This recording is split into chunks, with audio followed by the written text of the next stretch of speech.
Hey, I'd like to welcome you to another episode of the Mission Matters Innovation Podcast, your source for all things innovation. My name is Adam Torres. You can follow me on Instagram at AskAdamTorres. Keep up with my book releases, book tour schedule, signings, all that other good stuff. I would love to connect with you there. And as always, if you'd like to apply to become a co-author of one of my upcoming books, just head on over to the website, missionmatters.com, and click on Become an Author to apply. All right, so today I have George Arabian on the line, and he's VP of Sales over at Absolute Data, and he's also Managing Partner over at Steelhead Ventures. George, welcome to the show. Thank you. Great to hear it. All right, so I'm excited to get into today's show topic, what you call the Amazon effect of enterprise sales of 2019. But before we get into that, let's get a little bit further into what you're doing over at Absolute Data. First, tell us a little bit more about the company, please. Yes, the company has really pioneered what is today called analytics and data management. It's a 20-year-old company. Its roots are around driving advanced analytics based on a deep understanding of data, and that was during the first part of the company's history, and then it really added technology to its solutions, specifically artificial intelligence and machine learning. So that plus a combination of analytics, advanced analytics, is what solutions that we bring to market for the enterprise, primarily Fortune 500 companies, and we really focus on how to accelerate and optimize growth, particularly on the sales and marketing and revenue side of their business. So that's a short summary of Absolute Data. I love how you and I run sales.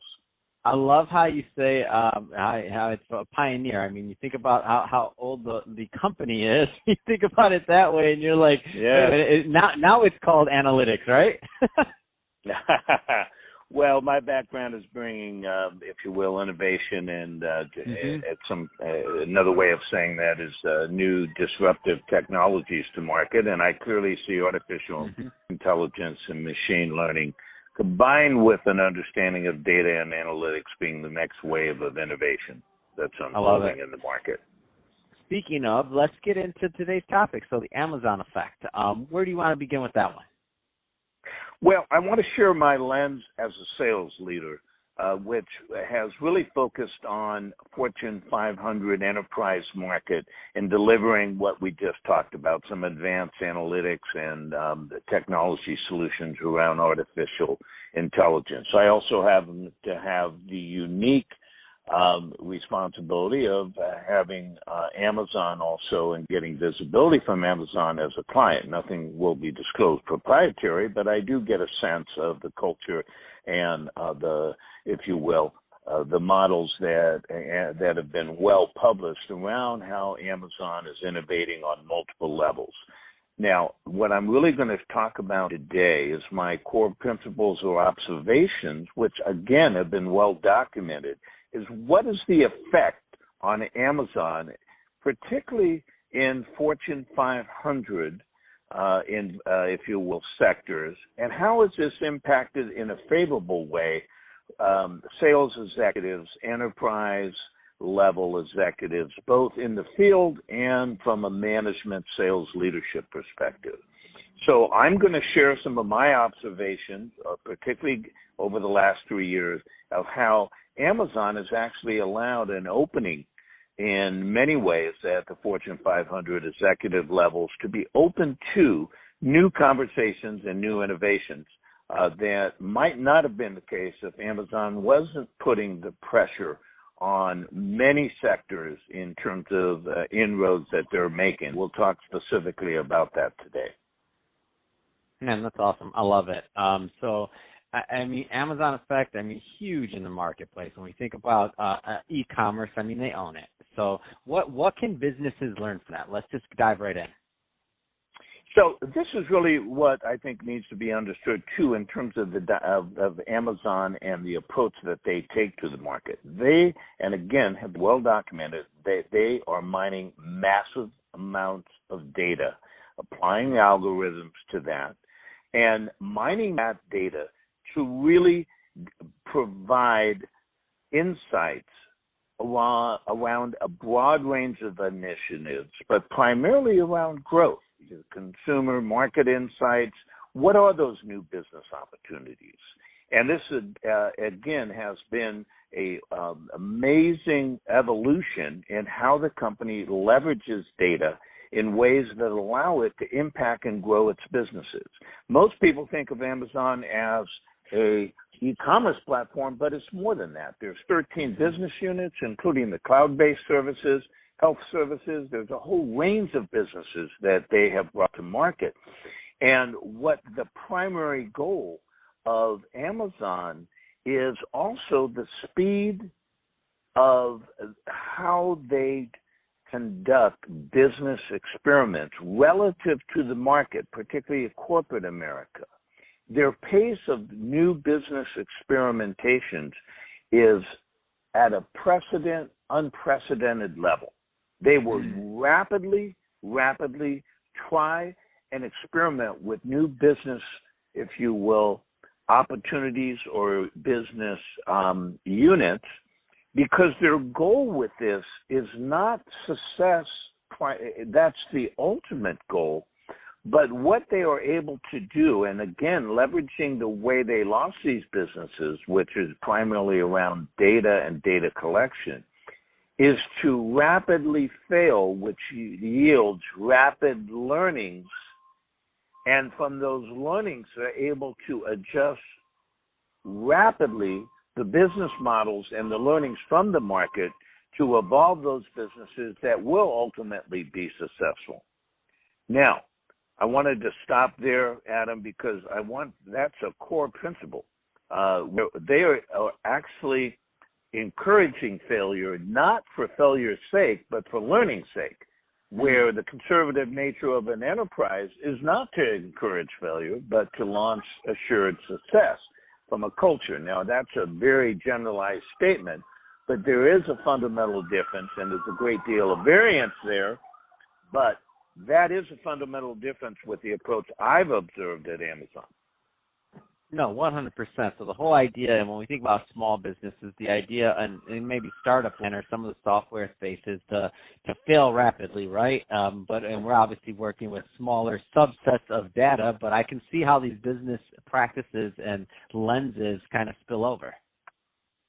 Yes, and if you look around, what they've done now is expanded to retail, to banking, healthcare, life sciences, logistics, robotics, agriculture, and more, not to mention the media business.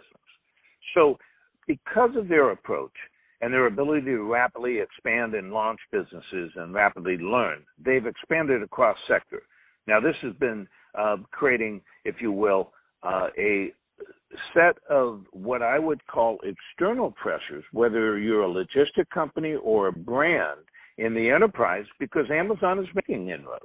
And those are, without a question, being felt at an enterprise level with the established companies that are in the sectors, whether that's by category sectors, such as brands selling products, or the retail sector, as an example.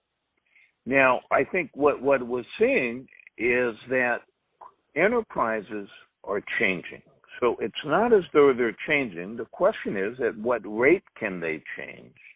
And to what a degree will a corporate Fortune 500 culture allow the talented mid-level and other executives to adopt emerging new solutions and technologies and make an impact on both existing but also the creation of new businesses? Now, this is changing, and where I have observed is I have, as a sales leader, access now by providing insights into the executive suites, particularly leveraging artificial intelligence, machine learning, and the combination of data and analytics, insights about what's possible for their existing business as well as any new businesses that they're looking at that they weren't aware of, because we bring a deeper understanding of the possibilities of data leveraging technologies. So we're getting much more access to executive suites because of the pressure that they're feeling in the market to adopt not just internal, if you will, technologies, but external innovations, particularly with companies that are bringing those solutions to market. So I want to stop there, and I really have to summarize it as opening the door for sales executives and managers and leaders to access the C-suite to bring new innovations to market, unprecedented relative to the last 4 or 5 years versus previously. And again, it's because of the inroads that we're talking about here called the Amazon effect.